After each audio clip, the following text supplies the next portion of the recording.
Boa noite, Shabbat Shalom.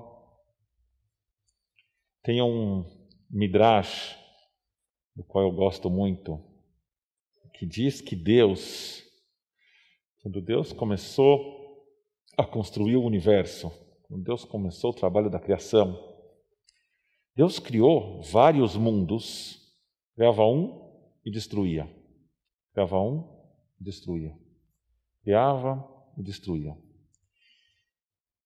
E foi só quando Deus criou esse mundo que Deus disse: esse me agrada, os outros não me agradavam. Nem Deus acertou de cara quando chegou a hora de um projeto tão complexo quanto a criação do mundo.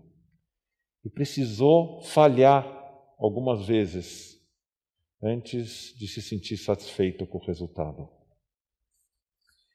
Eu fiquei pensando muito nesse midrash essa semana, quando Simone Biles, a menina prodígio do esporte olímpico, revelou a sua humanidade e desistiu de competir em Tóquio esse ano. Para quem assistiu isso pela TV, foi interessante escutar a reação dos locutores e dos comentaristas a cada decisão da atleta. Quando ela primeiro falou que não ia competir naquela prova específica. Não, ela saiu dessa prova, mas ela continua no time olímpico da ginástica americana.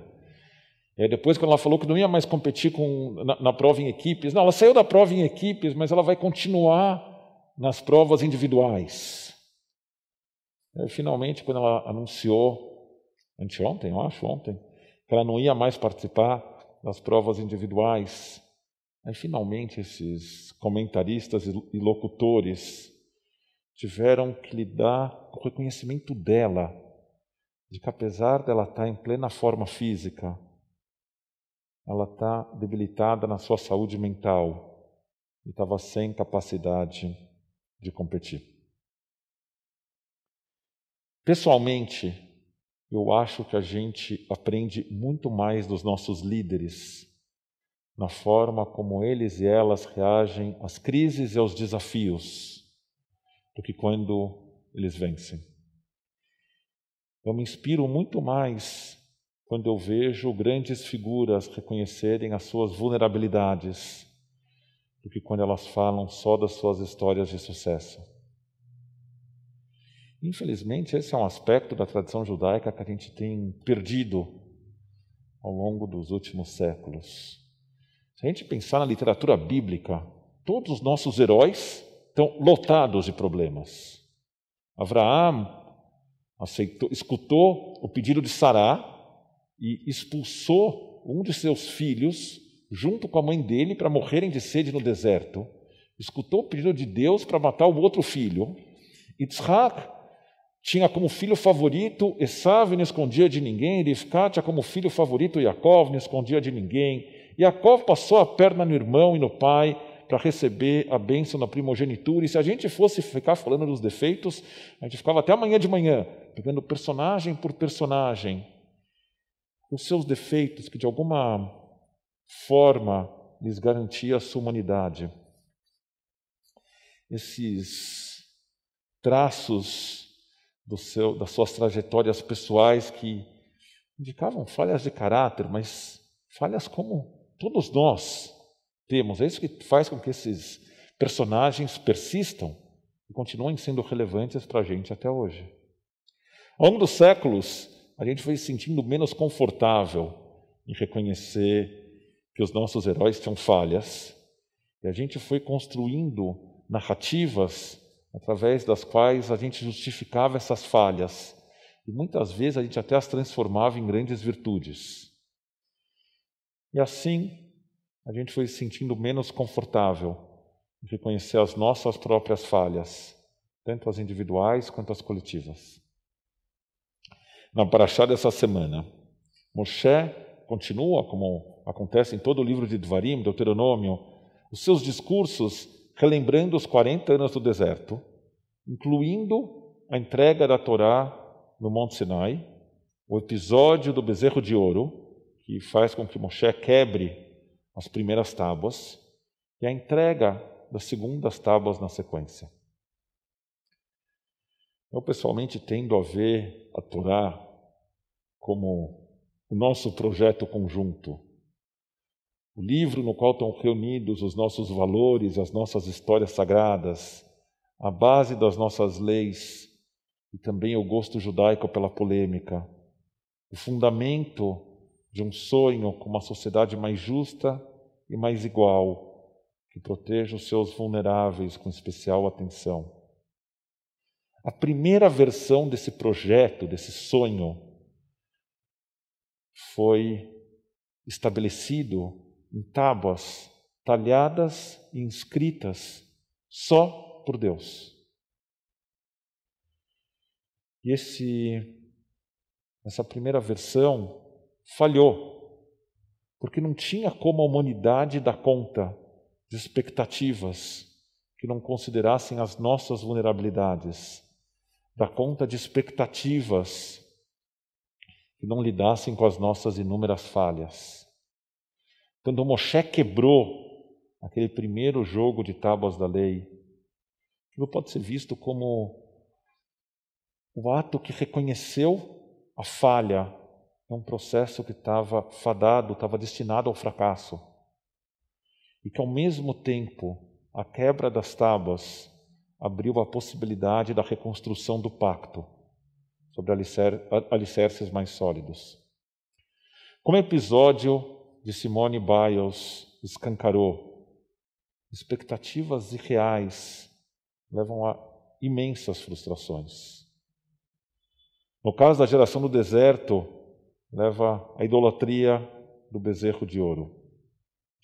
A primeira reação divina a essa história, a perceber que aquela primeira versão do pacto, aquelas primeiras tábuas talhadas por Deus e escritas por Deus, não tinham dado certo, foi de profunda frustração. Se não fosse pela intervenção de Moshe, esse nosso mundo ter entrado na lista daqueles mundos criados e destruídos, quando Deus se frustrava com o resultado.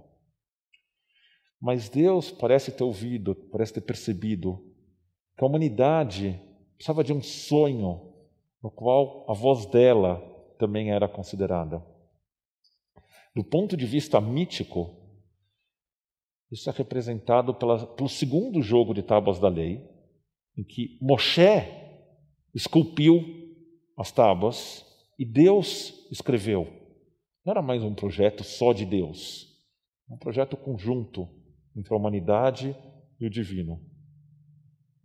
Do ponto de vista concreto, a gente tem uma tradição judaica interpretada e reinterpretada, filtrada por séculos de lentes rabínicas, que buscam, através do melhor esforço de cada geração, estabelecer o diálogo entre o humano e o divino.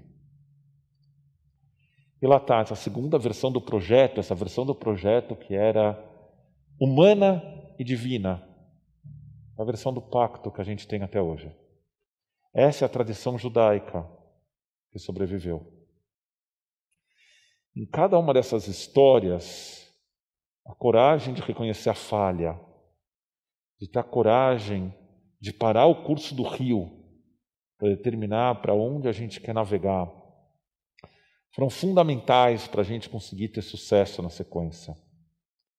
A atitude corajosa de Simone Biles nos inspira não só por ter exposto a crise de saúde mental entre praticantes de esporte de alto rendimento em tantas outras profissões de alto estresse. A buzzword, a palavra que todo mundo não para de repetir agora é burnout.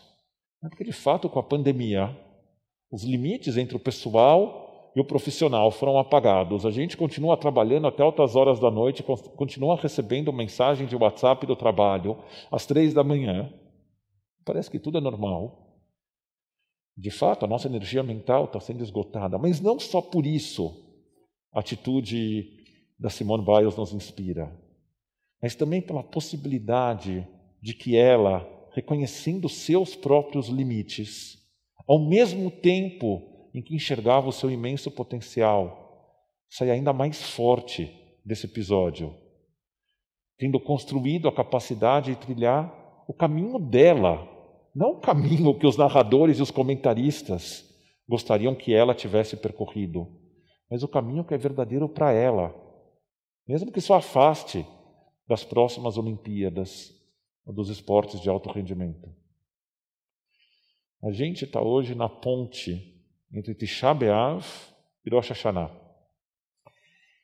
Tisha B'Av, o dia do luto pelo ódio infundado, disseminado, tanto naquela geração do ano 70, quanto na nossa geração de hoje. E Rosh Hashanah, o dia do nosso julgamento pessoal e coletivo. Uma época de avaliação, de introspecção, daquilo que a tradição chama de Heshbon HaNefesh, contabilidade da alma.